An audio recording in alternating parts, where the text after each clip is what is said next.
The silence is deafening in room 405 of St. Mary's General Hospital in Chicago. The monitor reads 0. No signs of life. The 8-year-old girl has been motionless for 3 weeks. Her father, renowned neuroscientist Dr. Alexander Mitchell, watches the machines with growing despair.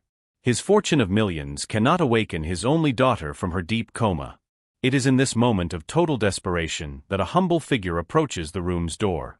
An elderly nun, wearing a simple and worn habit, whispers a prayer in a low voice.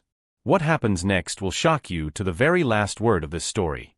Sister Mary Hope walks through the cold corridors of St. Mary's General Hospital at 5 o'clock in the morning. Her steps are silent, almost imperceptible on the polished floor. She carries a small cloth bag worn by time and wooden rosary beads in her calloused hands from work.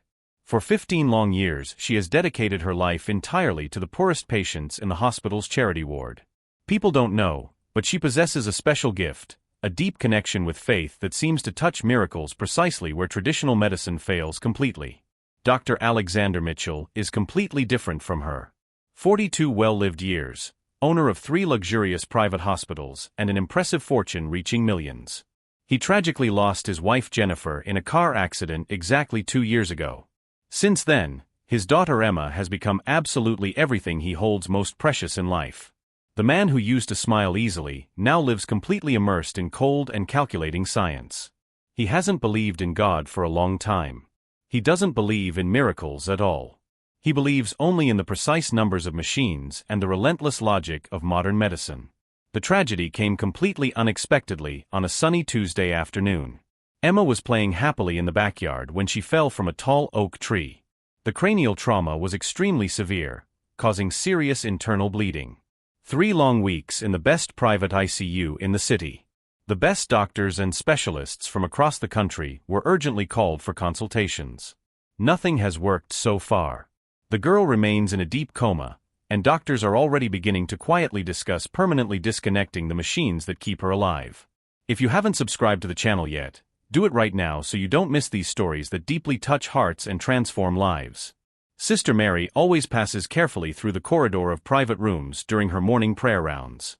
She prays silently for all patients, whether rich or poor, powerful or humble. On this cold October morning, she clearly hears the sound of desperate crying coming from room 405. It's Dr. Alexander, completely alone with his unconscious daughter. She stops at the half-open door and whispers a fervent and silent prayer for the innocent child. She doesn't even imagine that this simple act of love will completely change everything that is to come. Dr. Alexander immediately perceives the discreet presence at the door. He turns around irritated and sees the humble nun observing the scene. "What exactly are you doing here?" he asks with cutting harshness in his voice. "This is an exclusively private floor. The charity ward is downstairs on the ground floor." Sister Mary lowers her head respectfully, as she always does. "Forgive me, doctor. I was just silently praying for your dear daughter." The simple answer completely infuriates the doctor. "Your empty prayers don't save anyone, sister. Only modern science can do that." The words cut like sharp blades, but Sister Mary doesn't waver in the slightest. She knows very well the deep pain that hides behind the explosive anger. "I perfectly understand your terrible pain, doctor. But sometimes true faith and science can walk together harmoniously." Alexander explodes completely. "Faith? Where exactly was your God when my wife died tragically? Where is he now that my daughter is slowly dying?" His words echo strongly through the silent corridor. "Get out of here immediately. I don't want to see you near my daughter ever again." Sister Mary retreats in complete silence, but doesn't give up at all. She knows deeply that God placed her there for a very special reason. During the following days, she continues passing discreetly by room 405, always praying silently. Alexander sees her a few times, but says absolutely nothing. His anger is being slowly consumed by growing despair and the terrible feeling of total powerlessness. On the 5th consecutive day, something completely different happens. Alexander is in the corridor talking seriously with Dr. Henry Thompson, the experienced neurologist responsible for the complex case. "Alexander, we need to talk honestly about the remaining options," says the colleague with an extremely heavy voice. Emma shows no minimal signs of improvement. "Maybe it's time to seriously consider." He doesn't need to finish the terrible sentence. Alexander knows exactly what he means. It is exactly at this critical moment that Sister Mary approaches again with determination. This time she brings something completely different in her hands. "Dr. Alexander, may I speak with you briefly?" He stares at her with growing irritation. "What is it now, sister?" She carefully extends a small framed image of Saint Teresa of Avila. This blessed saint is known worldwide as the patron saint of people in comas. "I would humbly like to leave this in Emma's room." Alexander's limited patience is completely and definitively exhausted. "Enough!" he shouts loudly, drawing the attention of absolutely the entire busy corridor. "I already said clearly that I don't want your useless superstitions near my daughter." He roughly grabs the image from her hands and violently throws it on the hard floor, completely breaking the protective glass. "Your useless and empty faith won't save anyone. Go take care of the beggars downstairs and leave me completely alone." The heavy silence takes complete control of the busy corridor. Experienced nurses and other doctors immediately stop to observe the extremely humiliating scene. Sister Mary calmly kneels and carefully collects all the pieces of the broken sacred image. Her hands tremble slightly, but not from anger or resentment. They are completely silent tears of genuine compassion for a desperate father who has totally lost hope. "I completely forgive you, doctor," she whispers with a choked voice. "And I will continue praying fervently for Emma." Alexander feels a strange and painful tightness in his chest upon seeing the unshakable dignity of the nun in the face of the terrible public humiliation. But his wounded pride doesn't allow him to retreat even a millimeter. "Don't you dare come back here again," he says with cutting coldness. "I'm going to speak personally with the administration to keep you completely away from this floor." Sister Mary slowly stands up, carefully stores all the pieces of the image in her pocket, and walks away in absolute silence.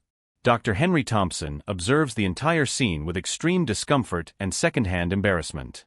"Alexander, you really didn't need to be so harsh with her. Sister Mary is respected and loved by absolutely everyone here. She has already witnessed several completely inexplicable recoveries over the years."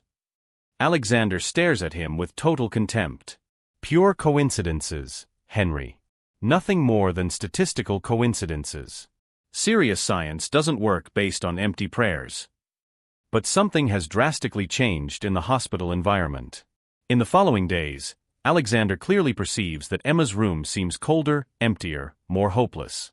The nurses, who previously conversed naturally with him, are now only strictly professional. He feels more alone than ever.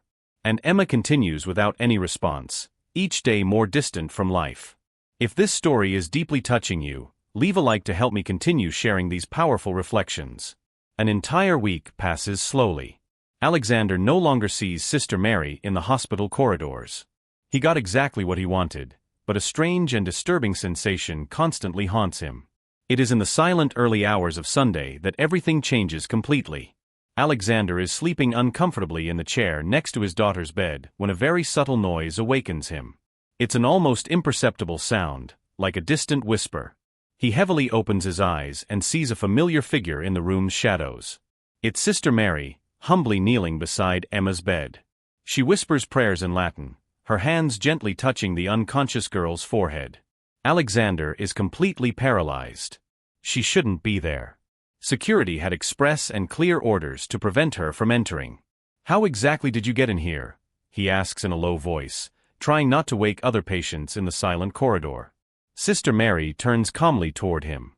"The night shift nurse has known me for 15 whole years. She knows perfectly well that I only want to genuinely help." Alexander stands up irritated again. "I clearly said not to approach my daughter." But something in Sister Mary's serene voice makes him stop completely. "Dr. Alexander, your daughter is desperately trying to speak with you."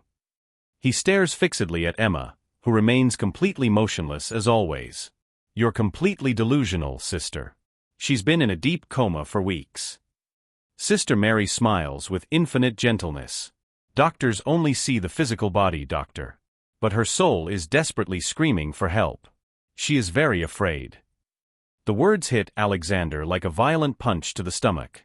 Fear? Fear of what exactly? Sister Mary carefully approaches the bed again. She has a terrible fear of departing definitively. She's afraid of leaving you completely alone. She knows perfectly well that you totally lost faith when you lost your wife. Emma is desperately fighting to return, but needs to know that you will be okay. Alexander feels his legs completely weaken. You can't know these personal things. It's absolutely impossible. Sister Mary takes Emma's small hand with infinite tenderness. For 15 whole years I have fervently prayed for children in critical situations. Some return, others depart peacefully. But all teach me something precious about God's unconditional love. Stop immediately. Alexander explodes again, but this time his voice visibly trembles. There is no God at all. If there were, he wouldn't have taken my wife. He wouldn't be taking my daughter. Tears finally flow freely from his eyes. I was a man of faith before all this. I sincerely believed in miracles. But cruel life showed me that we are just atoms lost in the universe. Sister Mary approaches him with infinite compassion. Dr. Alexander, your wife Jennifer didn't die by God's will. She died tragically because a drunk driver chose to drive after drinking. Man's free will caused that terrible tragedy, not God. Alexander stares at her completely amazed. How exactly do you know my wife's name? The nun smiles gently. Because she personally told me herself. The answer leaves Alexander completely speechless. What exactly are you saying? Sister Mary continues calmly. On the night she died tragically, I was praying in the hospital's silent chapel. A soft and warm light completely filled the environment, and I clearly felt her presence. Jennifer specifically asked me to take care of you and Emma. She said you would totally lose faith and would need help finding it again. Alexander backs away, completely disturbed. That's absolutely impossible. You're making all this up. Sister Mary carefully takes something from her pocket. They are exactly the pieces of the image he broke the previous week. She specifically told me that you kept an image exactly like this in your personal office. It was a special gift that Jennifer gave you in your first year of marriage. Alexander's world completely crumbles. How could she know that? The image of Saint Teresa had been carefully stored in his drawer for years, hidden since Jennifer's death. No one in the world knew of its existence. That's completely impossible, he desperately stammers. Sister Mary approaches the bed again and places her hands over Emma. Dr. Alexander, your daughter needs to hear that you still believe in true love. She needs to know that faith hasn't died completely in your heart. It's just asleep, like she is. Alexander observes the scene, divided between scientific reason and the completely inexplicable. What exactly do you want from me? He asks with a totally broken voice. Sister Mary looks directly into his eyes. Pray with me. Just that. Let the love you feel for Emma be greater than your pain. Allow faith to return to your heart, even if just for her. Alexander hesitates completely. 15 years of brilliant medical career, an entire life dedicated to pure science. All of this seems completely useless in the face of his daughter's desperate situation. I don't know how to pray anymore, he confesses with difficulty. Sister Mary smiles gently. The heart always knows. Just speak to God as you would speak to a father who loves you unconditionally. Slowly, Alexander humbly kneels beside his daughter's bed. His hands visibly tremble when he touches Emma's pale face. God. He begins, but his voice fails completely. Sister Mary lovingly places her hand on his shoulder. Continue, doctor. He breathes deeply. God, if you really exist, if you can hear me, I desperately implore you. Bring my daughter back. She is absolutely everything I have. Tears flow freely now. I completely lost faith when I lost Jennifer. I thought you had totally abandoned me. But if there's a chance, any chance to save Emma, I am completely willing to believe again. His voice becomes stronger and more determined. Please, Lord, give me back my daughter. I solemnly promise that I will find my faith again. Sister Mary begins to pray fervently in a low voice. Alexander doesn't understand the Latin words, but feels a strange and warm peace take complete control of the environment. The room seems warmer, more welcoming, more hopeful. For some precious minutes, only the sound of prayers completely fills the space. It is then that something absolutely extraordinary happens. One of the monitors emits a completely different beep. Alexander looks at the screen and sees something that leaves him completely breathless. Emma's brain activity shows a spike that hadn't appeared for entire weeks. "What's happening?" he whispers incredulously. Sister Mary doesn't stop praying, but smiles serenely. "She's coming back, doctor." Alexander observes the monitors with total incredulity. Emma's vital signs begin to normalize slowly. Heart rate stabilizes. Blood pressure visibly improves. "This is completely impossible," he murmurs, but cannot deny what he's clearly seeing. Suddenly, Emma moves her fingers slightly. It's an almost imperceptible movement, but Alexander notices it immediately. "Emma? My love, can you hear me?" He carefully takes his daughter's small hand and feels a slight pressure in response. His heart races uncontrollably. Sister Mary intensifies her prayers. The room's light seems brighter, warmer, more divine. Alexander feels a presence he cannot scientifically explain. It's as if Jennifer were there beside them, actively participating in the moment. "Jennifer," he whispers emotionally, "if you're here, thank you. Thank you for not abandoning me." Emma opens her eyes slowly. Her gaze is confused, but she is clearly conscious. "Daddy," she whispers with a weak voice. Alexander explodes in tears of pure joy. "Yes, my love. Daddy is here. You came back." He hugs her delicately, being careful of the tubes and equipment. News of Emma's miraculous recovery spreads rapidly throughout the entire hospital. Doctors and nurses gather in the room, completely incredulous at what they witness. Dr. Henry Thompson comes running desperately. "Alexander, what happened?" Emma's vital signs shot up dramatically in the last few minutes. Alexander looks at Sister Mary, who humbly remains in the background. "It was a miracle, Henry. A true miracle." Dr. Thompson quickly examines Emma. Her reflexes are returning to normal. There are no signs of neurological damage. "Medically speaking, this is completely inexplicable," he admits. "Emma should have severe sequelae after 3 weeks in a deep coma." In the following days, Emma recovers completely. Her cheerful personality gradually returns. She doesn't remember absolutely anything from the coma period, but tells about having beautiful dreams with her mother. "Mommy said she had sent a special angel to take care of us," she tells her father. Alexander looks at Sister Mary and understands perfectly. If you're moved by this story, leave your comment telling how faith has touched your life. A week later, Emma receives complete medical discharge. Alexander organizes a special meeting in the hospital auditorium. Doctors, nurses, and staff gather. At the center of the stage, he calls Sister Mary. "I would like to publicly ask forgiveness from this extraordinary woman," he says with a completely emotional voice. 2 weeks ago, I humiliated Sister Mary in front of all of you. I broke a sacred image that she brought with love for my daughter. I said terrible words motivated by my pain and despair." The auditorium is in total silence. But this incredible woman held no grudge. She continued praying for Emma, even after my cruelty. Alexander turns to Sister Mary. "Sister, I humbly ask for your forgiveness. What you did for my family goes beyond any medical explanation.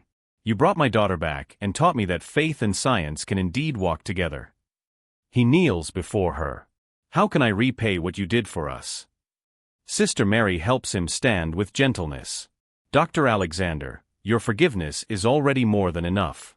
Seeing Emma smiling again is the greatest gift I could receive." She pauses and smiles. "But if you really want to help, the charity ward needs medical equipment.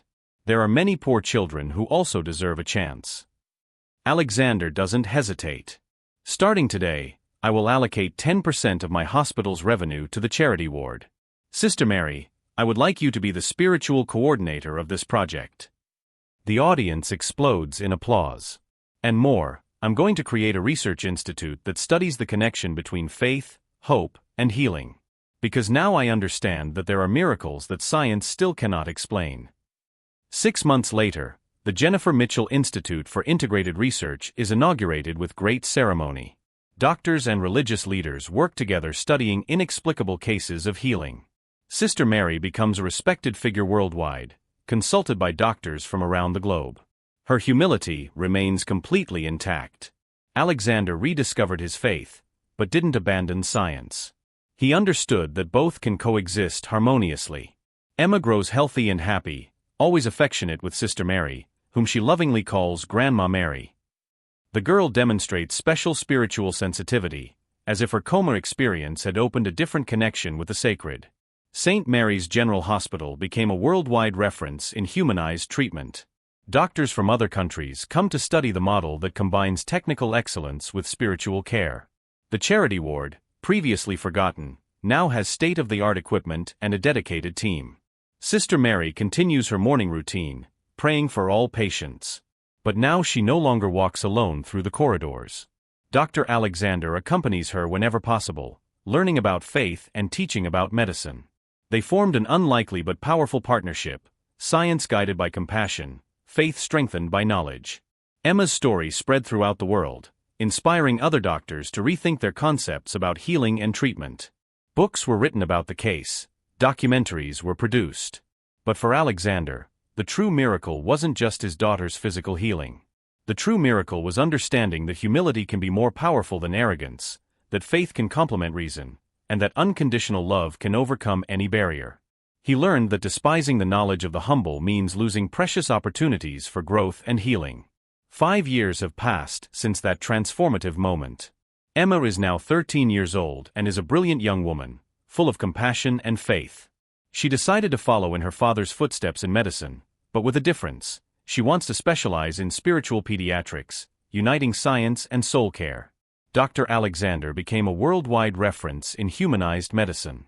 His institute receives researchers from all continents who come to study the integration between medical treatment and spiritual care.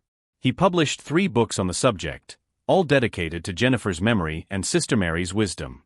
The humble nun, now 70 years old, continues her daily mission. Her face has gained more wrinkles, but her eyes maintain the same brightness of unshakable faith. She was decorated by the Vatican as Angel of Mercy, but prefers to be called simply Sister Mary by the children she serves.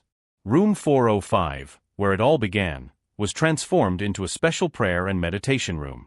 A golden plaque on the door bears the inscription, "Here faith and science met to perform a miracle." Doctors from around the world visit this place, seeking inspiration for their own challenges. Dr. Henry Thompson, witness to the entire transformation, became the medical director of the institute. He frequently tells new residents Emma's story, teaching that humility is the greatest virtue a doctor can possess. Never underestimate the power of prayer and faith, he always says, because medicine treats the body, but it's love that heals the soul. Emma keeps a diary where she records her memories from the coma period. She remembers talking with her mother in a very beautiful and luminous place. "Mommy told me she had sent a special angel to take care of Daddy," she wrote. "Now I know that angel was Sister Mary." The hospital became a model, replicated in various states across America. The charity ward, once forgotten, is now the most modern in the Midwest. Children from poor families receive the same excellent treatment as private patients. The difference is that, in addition to cutting-edge medicine, everyone receives spiritual care. Sister Mary created a volunteer group called Angels of Hope. They are doctors, nurses, and ordinary people who dedicate a few hours per week to pray with patients in critical condition. The group has already recorded hundreds of cases of surprising recovery. Alexander never again doubted the existence of miracles. But he learned that they rarely happen in the spectacular way we imagine. Most of the time, miracles come through simple, humble people who dedicate their lives to serving others. "Sister Mary taught me that God doesn't shout at us," he usually says in his lectures. He whispers through pure hearts. The Mitchell family story inspired the creation of an international foundation that studies cases of inexplicable healing. Scientists and theologians work together, respecting their different perspectives, but united by the same objective, to better understand the mysteries of life and healing. Emma regularly visits the charity ward, where she helps Sister Mary care for the children. She has a special gift for calming young patients and their families. Many parents say that the young woman's presence brings inexplicable peace to their anguished hearts. Dr. Alexander established a tradition at the hospital. Every Friday, doctors from all specialties gather for an hour of reflection and prayer. Religion doesn't matter. The moment is dedicated to gratitude for saved patients and intercession for those still fighting for life. The image of Saint Teresa, restored after being broken, became a symbol of forgiveness and new beginnings. Patients of all religions touch the small image before surgeries, seeking strength and protection. Miraculously, the success rate in procedures increased significantly after installing the image at the surgical center entrance. Sister Mary continues waking at 4 in the morning for her morning prayers. She walks through the corridors blessing each room, each patient, each family. Her presence became so important that when she takes vacation, the doctors themselves miss the peace she brings to the hospital environment. The relationship between Alexander and Sister Mary evolved into a deep and respectful friendship. He considers her his spiritual mentor, while she sees him as a son who found his way back to faith. Together, they prove that social and educational differences don't matter when hearts unite for a noble cause. Emma plans to study medicine at the country's best university, but has already decided she'll do her residency at St. Mary's Hospital, working alongside her father and Grandma Mary. She wants to continue the mission of uniting science and faith, proving that love is the most powerful medicine that exists. Alexander's transformation served as an example for other arrogant doctors who lost humility throughout their careers. Many seek out the institute not just to learn medical techniques, but to rediscover the compassion that once motivated them to choose medicine. Jennifer's legacy continues living through the transformed lives at the hospital. Alexander created a memorial in her honor in the institute's garden. The inscription reads, "Jennifer Mitchell, beloved wife, dedicated mother, who even departing early, continues caring for all of us through the love she planted in our hearts." Sister Mary never wanted recognition or glory. Her greatest joy is seeing families reunited, children healed, and hearts transformed. She continues wearing the same simple habit, carrying the same worn bag, proving that true wealth isn't measured in material goods, but in lives touched by love. Today, when Alexander looks back, he understands that the humiliation he caused Sister Mary was, in fact, the beginning of his own healing. The nun didn't just save Emma from the coma, she saved an entire family from the darkness of despair and lack of faith. This story teaches us that miracles exist, but rarely happen as we expect. They come through humble people who persist in good even in the face of rejection. It teaches us that true wisdom lies in recognizing our mistakes, asking forgiveness, and allowing others to teach us, regardless of their social position. Sister Mary's faith remained unshakable because it was based on unconditional love. She didn't pray for Emma to prove something to Alexander, but simply because she believed that every life is sacred and deserves to be fought for until the end. Her example of forgiveness and perseverance transformed not just a family, but an entire hospital institution. Dr. Alexander learned that arrogance is healing's greatest enemy. When we think we're superior to others, we lose the ability to learn and grow. Humility, on the other hand, opens doors to possibilities that our limited mind cannot imagine. Emma grew up understanding that her second chance at life came through the faith and love of people who didn't even know her. This made her a grateful, compassionate young woman dedicated to giving back the good she received. She is living proof that miracles have purpose, to transform not just those who receive them, but everyone around them. Share in the comments a story of faith that transformed your life. How have humility and perseverance touched your journey? Your experience can inspire other people who are going through difficult times like Dr. Alexander lived.